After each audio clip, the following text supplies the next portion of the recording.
حمده مصليا ومسلما أما بعد فقد قال الله تبارك وتعالى في كلامه المجيد أعوذ بالله من الشيطان الرجيم بسم الله الرحمن الرحيم الكفر ملة واحدة মুহতারাম হাজিরিন কোনরকম ভূমিকা ছাড়াই বলছি আমি আপনাদের কাছে প্রশ্ন করতে চাই বিগত বছরগুলোতে বাংলাদেশের স্বাধীনতার পর থেকে নিয়ে সময়ে সময়ে যুগে যুগে বিভিন্ন সময়ে বাংলাদেশের মন্দিরগুলো মুসলমান সন্তানেরা পাহারা দিয়েছে কথা ঠিক না বেশি এই মাত্র গত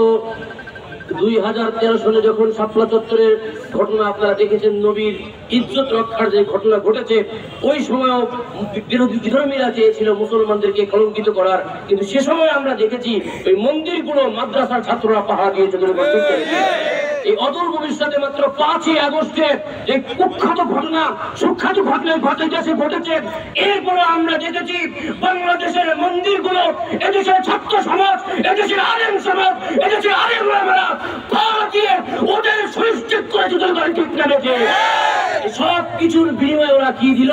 আমাদের মুসলমান ভাই আমাদের জাতি ভাই সাইফুল ইসলাম আরিফকে প্রকাশ্যে আদালত চত্বরে হত্যা করে ওরা ওটা বুঝিয়ে দিয়েছে মুসলমানরা ওদের শত্রু আমরা বলতে চাই আল মুসলিম আল মুমিন জাসাদিন কাজাসাদিন ওয়াহিদ আমরা মুসলমানরা এক শুধুমাত্র সাইফুল ইসলামকে মেরেছ ব্যাপারটা এমন নয় সাইফুল ইসলামের গলায় ছুরি চালিয়ে তোমরা যা বুঝিয়ে দিয়েছ বিশ্বের সকল মুসলমানদের গলায় ছুরি চালিয়ে ছোটর করে ঠিক প্রশ্ন করে কই ওরা প্রশ্ন করে কোথায় যুব সমাজকে তো মাঠে একসঙ্গে দেখি না আলেম সমাজকে তো মাঠে একসঙ্গে দেখি না আমরা বলি ভালো করে শোনো যুব সমাজের বক্তব্য যুব সমাজ প্রস্তুতি নিয়ে আছে যেরকম ঠিক না দেখে ওরা বলে কই আলেম ওলামারা আমরা ভালো করে জানি আল্লাহ বলেছেন সাধ্যমতো প্রস্তুতি নিয়ে থাকো আলেম ওলামা যুব সমাজ তাওহীদি জনতা এরা সকলে এক কথায় মুসলমান প্রস্তুতি নিয়ে আছে এখন শুধু একটা ঘোষণা বাকি সেটা হলো রক্তলোক